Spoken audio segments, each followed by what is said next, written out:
desconfiável produzido na antiguidade. Para mim é um livro que está cheio de contradições. Eu que já li só metade, uma hora fala que Jesus batizava, outra hora fala que não, eram os discípulos que batizavam. Um livro que é um evangelho fala que tinha 3 mulheres que viram ele saindo, abrindo a pedra. Outro livro fala que foi só uma. Outro livro fala que foi 2. Mas, Rabino... Isso é uma bíblia, gente. Deixa eu dizer... inconsistente. Pois deixa eu lhe dizer. Reduz ainda mais quando questionado qual é o maior dos mandamentos. Ele diz: amar a Deus com toda a sua alma, seu coração e o seu entendimento. É errado. É errado da perspectiva do Antigo Testamento. Mas o Deus encarnado tem autoridade para fazer isso.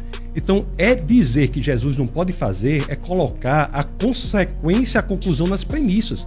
Não se pode dizer que Jesus não pode dizer isso porque ele é o Deus encarnado. Okay. Então,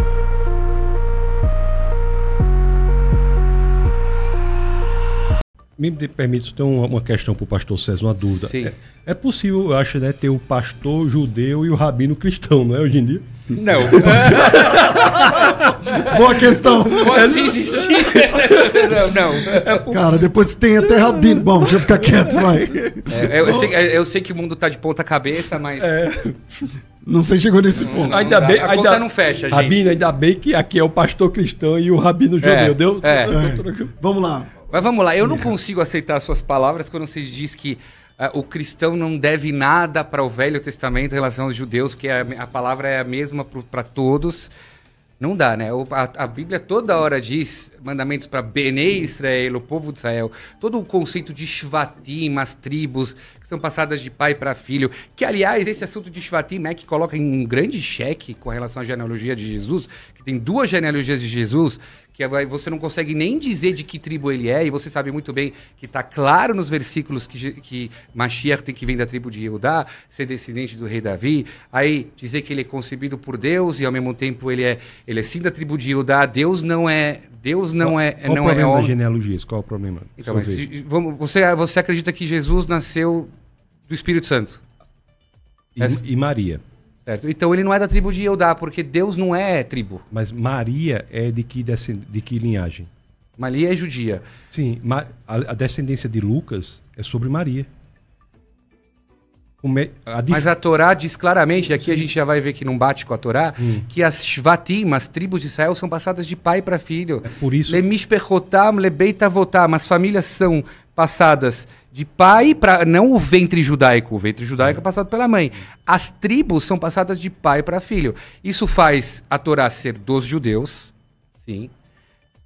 Pai, filho, que são das mesmas tribos.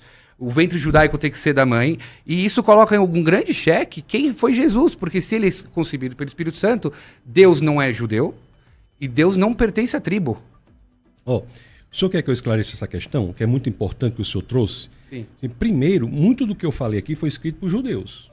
Então, se é para ser judeu, Paulo era judeu. E todos desvirtuados, para nós todos desvirtuados. Mas ele poderia ser que esses judeus dissessem o mesmo do senhor. Eles são judeus. Eu acho que Paulo foi aluno de Gamaliel, que era neto de Hilel, o fundador da maior escola judaica de todos os tempos. Então eu estou falando aqui de coisas que judeus disseram. Eu sei, mas os judeus disseram que Paulo foi um min. Sabe o que é min? Ele foi um cofer. Ele saiu do caminho. Alguns judeus, outros não. Né? Outros entenderam que o judaísmo e cristianismo eram a mesma coisa.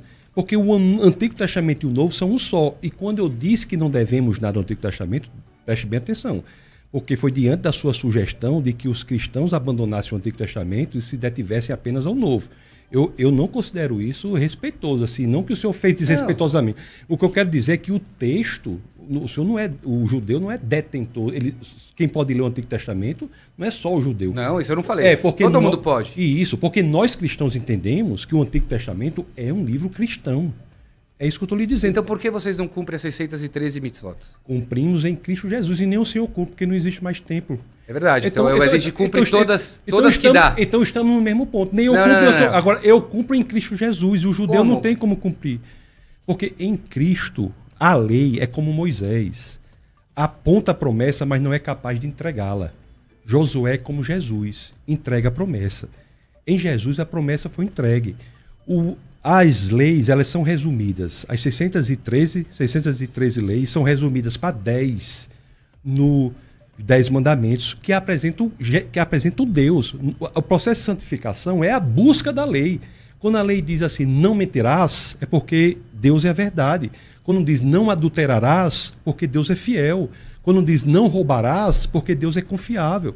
Nós cumprimos. E Jesus, no Evangelho de Mateus, no capítulo 11, no verso 27, ele reduz ainda mais, quando questionado qual é o maior dos mandamentos. Ele diz, amar a Deus com toda a sua alma, seu coração e o seu entendimento. Está errado. É errado da perspectiva do Antigo Testamento, mas o Deus encarnado tem autoridade para fazer isso.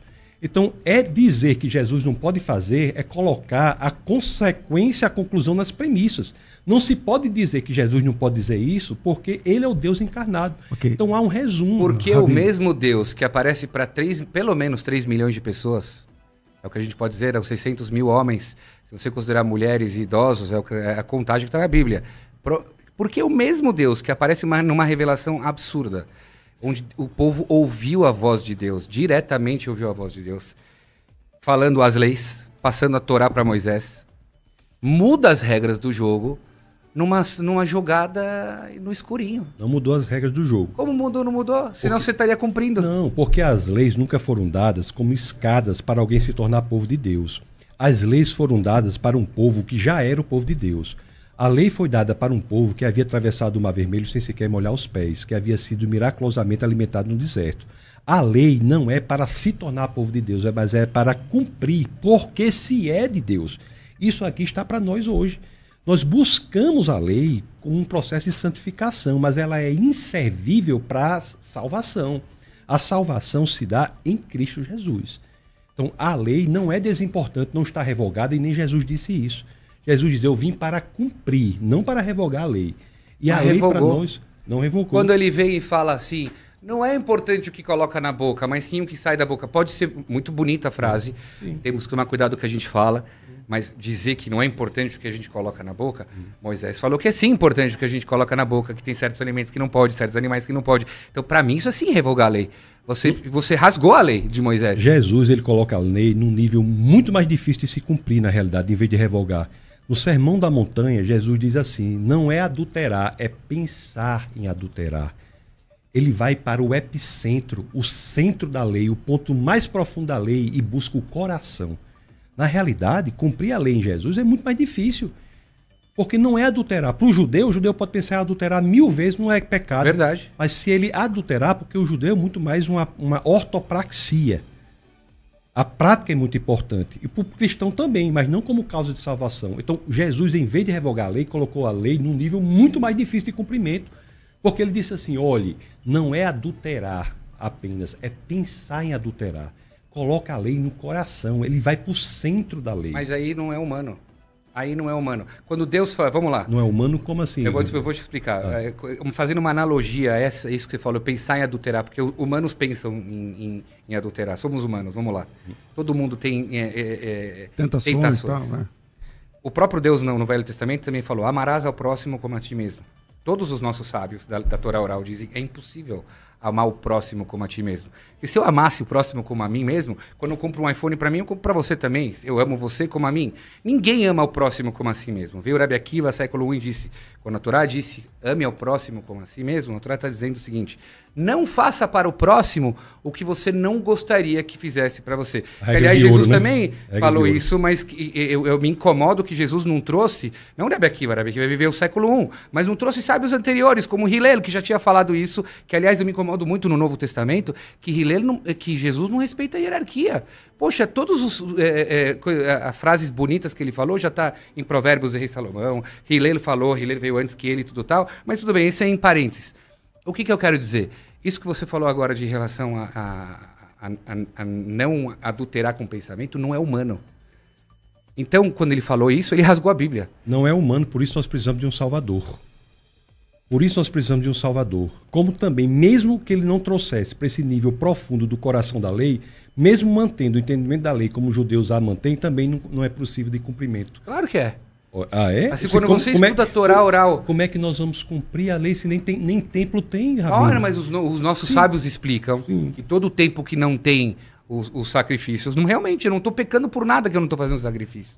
Quando o templo voltar, eu vou voltar a fazer essas leis. São os sábios, mas não está na lei. Isso é uma interpretação metafórica, muito, como o senhor está dizendo, muito superficial. Não é metafórica. Também na própria diz no Velho Testamento, fala, quando vocês chegarem à tua terra e vocês conquistarem a terra, ou seja, tem leis que estão bem claras ao momento de conquistar a terra. Quando vocês tiverem a casa, então não tem. Tem leis lá que quando... Eu tenho terra, então eu tiro a terumá, o dízimo para o Cohen. Eu não tenho terra, eu não tiro a terumá. Eu não tenho condição de tirar a terumá, eu não tiro a terumá. Essas são várias dessas leis que pessoas acabam não fazendo. Mas a lei do Shabat, eu posso fazer. Como vem o Jesus e fala, eu sou o senhor do Shabat. Para ele falar isso, ele teria que trazer os sábios da Torá oral que condicionam... Ele teria de ser Deus para dizer isso, ou lunático. As duas coisas. Então, eu perdoo os seus pecados. Se é para fazer esse milagre aí, é isso o problema? Tá. Aí eu te perguntei por que o mesmo Deus que apareceu para 3 milhões de pessoas não apareceu nessa segunda vez para todo o povo de Israel. Falar, vem cá, eu estou fazendo um recall e estou revogando a lei porque mudou. Ele não revogou a lei. Mas revogou. Não, Jesus diz o contrário disso. Eu não sei onde é que o senhor está lendo isso. Vamos porque lá. Jesus diz o contrário. Pela Torá pode divorciar? Jesus diz, eu não vim revogar, eu vim cumprir a lei. Mas eu não vim abolir a lei. Pela Torá pode divorciar? Claro. Pode. E Jesus falou, não, é um homem, é um casamento. Não, Jesus não disse que não pode. Ele não falou a palavra não pode, mas ele questionou um assunto que claramente é básico na Torá, que um homem que não está satisfeito com a sua mulher, ele dá para ele um sefer tudo, que é um gueto, é um divórcio. Antes do cristianismo, era barbárie. Era o quê? Era barbárie. Jesus eleva a condição da humanidade em várias áreas. Em várias áreas. As universidades foram criadas em sua maioria como escolas cristãs. Não é? O senhor sabe, Harvard, Princeton, Yale, Cambridge, Oxford foram criadas como escolas cristãs. O lema original da Universidade de Harvard é verdade para Cristo e a igreja. O casamento como instituição vem da visão judaico-cristã. Então, fora disso é barbárie. Então não tem, pelo contrário, ele eleva a condição moral da humanidade. A questão da mulher samaritana eleva a condição da mulher. Mesmo os judeus, que entre os povos da antiguidade era o que era o mais moral, não chega a esse nível de elevação da condição de dignidade da mulher, como Cristo inaugura no evento do advento, na situação da mulher samaritana. Não, mas, você pega, desculpa, você estava falando que Jesus enaltece a mulher. Jesus chama a viúva a partir de 60 anos. E na Torá, a viúva é viúva. Então, nesse caso, ele está desprezando a mulher. Tem uma idade Jesus não escreve isso? Viúva? Não. É que assim, você está citando Paulo. Mas, calma aí, é que assim, Paulo ele fala num contexto que é assim, ó. A ajuda financeira da comunidade é para a viúva que não... É o que está escrito lá no texto. Deixa não seja escrita... escrita viúva com mais de 60 anos. Jesus não dá um limite. E para nós que seja com 10 anos. Viúva é a mais... Mas vocês não pagam a viúva. Rabino. Paga? Como não? Ou César, Rabino. Como não? Não. Como não? Você sabe quantos Mosdot, quantas instituições tem para ajudar viúvas? A questão é... Em São Paulo, no mundo todo. Jesus não diz que só é viúva a mulher que perde o marido e tem 60 anos, não. Jesus diz que perdeu o marido é viúva, da idade que for. Agora, eu queria trazer uma questão, não sei se é possível, de confiabilidade do Novo Testamento, que isso é muito importante. Os judeus foram centrais, importantíssimos na manutenção do texto do Antigo Testamento. Isso aí é uma coisa... A gente já vai encerrar. Belíssimo, tá perto, mas só queria dizer uma coisa, se o senhor me permite. O Novo Testamento é o livro mais confiável da Antiguidade. Se nós abrirmos em Lucas, no capítulo 3, no verso 1, nós vamos ver várias alusões ali, que era o sacerdote, o rei, não sei quem, que dá o ano 29 depois de Cristo. Sem falar disso, hoje o número de cópias do Novo Testamento é impressionante. Há 5.686 cópias do Novo Testamento escrita em grego, na mão do ser humano. Se nós formos comparar isso com outros livros da Antiguidade, é impressionante. Pastor, mas todos diferentes. Você não vai achar quantidade de livros tão diferentes como o Novo Testamento. Em 99,5% das 5.686 cópias, eles são absolutamente idênticos. A discrepância é de 0,5%. Desse 0,5% de discrepância, nenhuma parte toca em um ponto central do cristianismo, e 80% do 0,5% de discrepância diz respeito unicamente a questões de ortografia. E essa quantidade de texto é em grego. Se nós formos pegar textos do Novo Testamento para outras línguas, em vez de 5.686, nós passamos para 25 mil cópias. Se todas as cópias do Novo Testamento fossem destruídas, nós conseguiríamos reconstituir todo o Novo Testamento unicamente pelas citações que fizeram os pais da igreja, à exceção de 11 versos. Então é algo inimaginável. Para o senhor ter uma ideia, o segundo livro nessa corrida de cópias, digamos assim, é um livro central para a civilização mais inteligente que já viveu sobre o planeta, que foi a civilização da Grécia Antiga, com 643 cópias. Platão, Aristóteles, Suetônio, Tácitos, Joséfos são baseados em 7, 8, 9 cópias. Então nós estamos falando do ponto de vista puramente intelectual, sem falar da religião agora, puramente intelectual, do livro mais confiável produzido na antiguidade. Para mim é um livro que está cheio de contradições. Eu que já li só metade. Uma hora fala que Jesus batizava, outra hora fala que não, eram os discípulos que batizavam. Um livro, que é um evangelho, fala que tinha 3 mulheres que viram ele saindo, abrindo a pedra. Outro livro fala que foi só uma. Outro livro fala que foi 2. Mas, Rabino... Isso é uma Bíblia, gente. Deixa eu dizer, inconsistente. Pois deixa eu lhe dizer, olha, quando fala que Jesus batizava e os discípulos batizavam, é porque os dois batizavam. Isso é uma das ordenanças da igreja. O que é que faz algo ser ordenança da igreja? Ter sido praticado por Jesus, pelos seus discípulos e ensinado pela igreja primitiva. Há 2 ordenanças, o batismo e a ceia. Jesus fez a ceia, Jesus batizou seus discípulos e a igreja primitiva. Então isso não há contradição. E o que o senhor está falando de fato, que alguns dos evangelhos dão números diferentes de pessoas. Pela teoria das provas, que é do direito processual, se você pegar 2 testemunhos que são absolutamente idênticos no ponto central e nos pontos periféricos, isso é indício de conluio. A teoria das provas do direito processual de todo mundo, quando vai buscar autenticidade nos testemunhos, ela busca o quê? Busca coerência total nos pontos centrais e divergência nos pontos periféricos. Quando diz que tinha 2 pessoas, 3 pessoas, é porque um falou de 2, outro falou de 3. Por exemplo, Lucas, fala de 2 cálices na ceia. Mateus e Marcos falam de 1 cálice. Não é que não houve o segundo cálice, é que Mateus e Marcos veementizaram, sublinharam esse único cálice, mas houve outro. Então, isso atende até o Novo Testamento aos critérios mais rigorosos da teoria de prova do direito processual. Veja, eu considero Bíblia um documento. Se você está com um documento que é um passaporte, o seu documento ele não está 100% consistente com quem é você, vão te acusar isso aqui de um documento falso e você é um criminoso. Então, se o Novo Testamento para você é aquela coisa que um livro fala uma coisa, outro fala uma coisa. Não falam coisas diferentes. Aliás, até o livro fala em 75 pessoas que descem para o Egito, quando a Torá fala 70. Nunca falou que desce 75 para o Egito. Está escrito lá? Não, descem 70 e ficaram 75. São 70 mais 5 que estavam lá. Não, está escrito que 75 desceram. Está escrito que foi enterrado em Siquém, que o patriarca foi enterrado em Siquém. Como eu tô dizendo. Quando foi... Então isso para mim é um erro estrutural. Infelizmente, nosso tempo é curto. E tá todo mundo falando assim, professor César, podia ter um podcast para ter que ficar mais tempo. É verdade. Eu achei que era 2 horas. Infelizmente o tempo é curto.